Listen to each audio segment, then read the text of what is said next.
The doppelganger, or evil twin, has been a staple of storytelling for quite some time. From Masters of the Universe, Faker was the evil robot clone of He-Man. The real Ghostbusters battled ghostly doubles of themselves in their old uniforms. Winston, my man, do it! And even the leader of the Autobots, Optimus Prime, has faced off against the numerous incarnations of his evil twin, Nemesis Prime. As you wish, Autobot. Prepare for termination.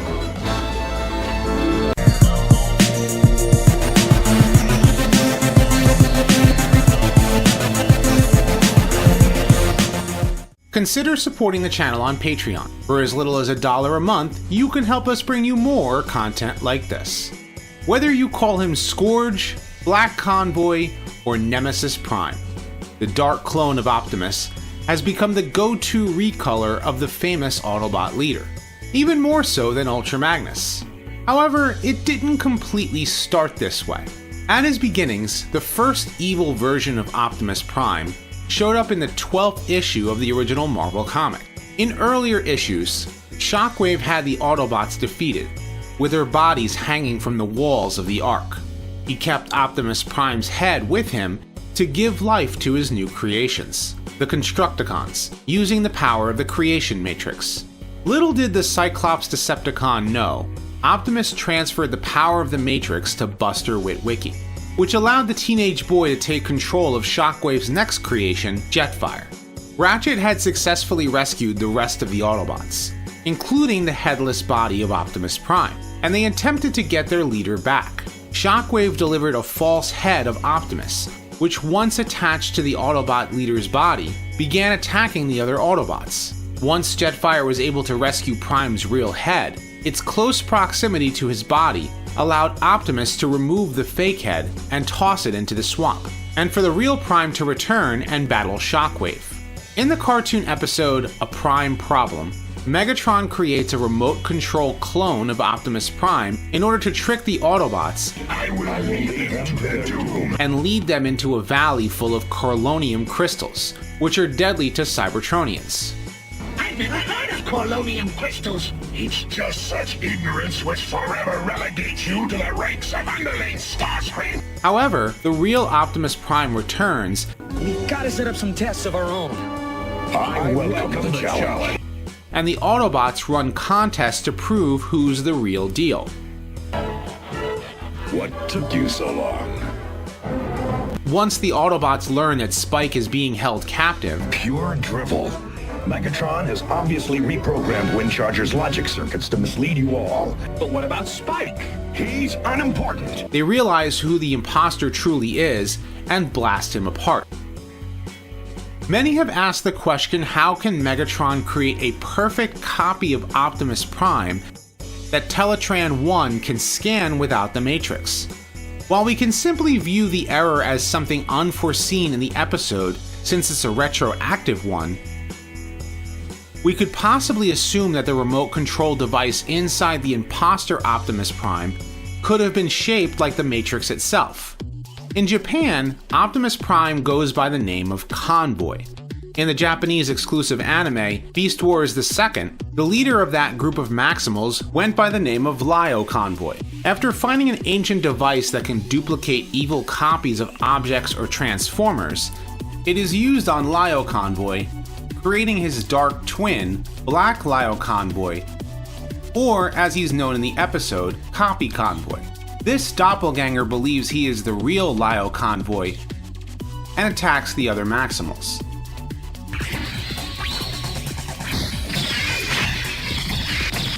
Once the machine that created him is destroyed,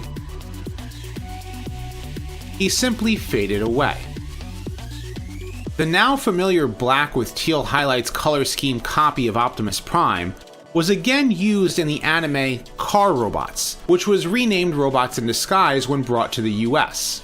In Japan, he was simply known as Black Convoy, but his English name was Scourge, clearly reusing the name from the Decepticon sweep leader. Originally, he was an Autobot protoform, with his crew they were tasked with locating and reactivating the legendary Autobot, Fortress Maximus. However, Megatron found them aboard their ship in stasis pods. Using energy from his own spark, Megatron reprogrammed the Autobots within the pods, and they awoke as Decepticons. When going to scan the leader's alt mode of a tanker truck, Optimus Prime was scanned as well, giving birth to Scourge, the dark copy of Prime. His toy wasn't actually a copy of the fire truck Optimus Prime of the series, but instead was recolored from Generation 2's laser Optimus Prime. While he seemed loyal to Megatron, I have only one purpose, to serve Megatron. I have only one desire, to destroy Megatron's enemies. Eventually he remembered his original mission, and once activating Fortress Maximus, Scourge turned on the Predacon leader and aspired to conquer the universe. Because Fortress Maximus could not be turned for evil, Scourge was put back in line, being reprogrammed to be once again loyal only to Galvatron. The popularity of his character would eventually spawn numerous incarnations over the years, beginning with the following series. In Transformers Armada, the Autobots and Decepticons would battle against an evil clone copy of Optimus Prime, dubbing himself Nemesis Prime. Nemesis Prime will destroy! This twisted, hulking brute had regenerative powers and wielded a dark version of the Starsaber. The combined power of Optimus combined with Overload and Galvatron's use of the Requiem Blaster destroyed the evil Nemesis Prime. This would reveal that he was actually a puppet created by Unicron's dark agent, Sideways. The idea that Nemesis Prime was created by Unicron would again be used in Transformers universe, which saw the Chaos Bringer create a dark clone of a dead Optimus Prime from a universe that he already devoured. Using a recolored remold of Beast Wars Neo's Big Convoy, Nemesis Prime came with the dead Matrix, which he was tasked by Unicron to destroy Primus with. Once he was defeated and the dead Matrix locked away, he would return in the Japanese Alternity stories as Convoy, abandoning his evil ways. It was the alternators and Vinyltech toy bios that retroactively brought Nemesis Prime into many versions of G1 continuity. According to the bios, Dr. Archival, the human cyborg scientist who allied with the Decepticons in Season 1 of the cartoon, created a clone copy of Optimus Prime out of Cybertronian parts. An interdimensional time-traveling spark of Optimus Primal would inhabit the body in order to protect the Vinyltech Autobots.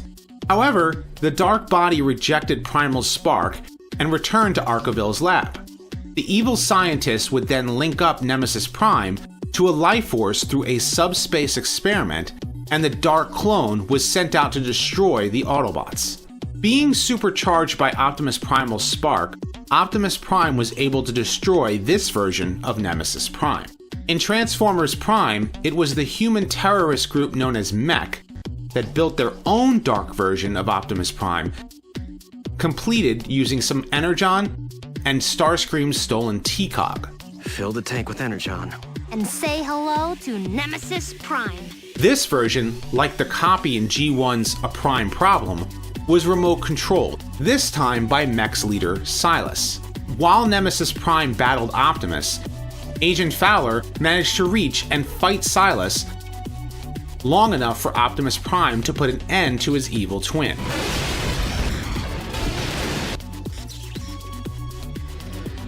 When his toy was released in Japan, his colors resembled previous versions of the character and came packaged with a Minicon partner named Giza. Taking a different approach to the character in the IDW Comics, Nova Prime led a group of Cybertronians into the Dead Universe, where its dark power corrupted him. Returning in dark colors and with immense power, he went by the name of Nemesis Prime. Once the dark power was destroyed, he reverted back to being Nova Prime once again. In the live-action films, the concept of Nemesis Prime was handled very differently as well. In Age of Extinction, KSI attempted to make their own version of Optimus Prime, known as Galvatron, instead of Nemesis Prime. out of Cybertronian raw materials. However, it was Megatron's still functioning head that transferred himself to the drone as his new body. As for the various versions of Galvatron, that is a discussion for another day. In The Last Knight, the villainous Quintessa would reprogram Optimus Prime to do her bidding. He was then dubbed Nemesis Prime. I am Nemesis Prime. You are nothing. And was sent to Earth to retrieve a staff to fulfill her dark plans. However, the voice of Bumblebee was able to break Quintessa's control of Prime. What have I done? And he once again led the Autobots to save the Earth.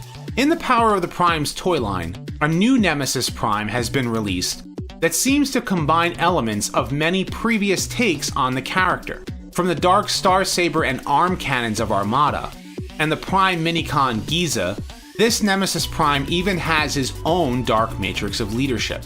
As to his origins, it's quite possible that this version was built from the remains of the Prime clone from a Prime Problem by Dr. Archival, who somehow managed to return to Earth after the cartoon episode Countdown to Extinction.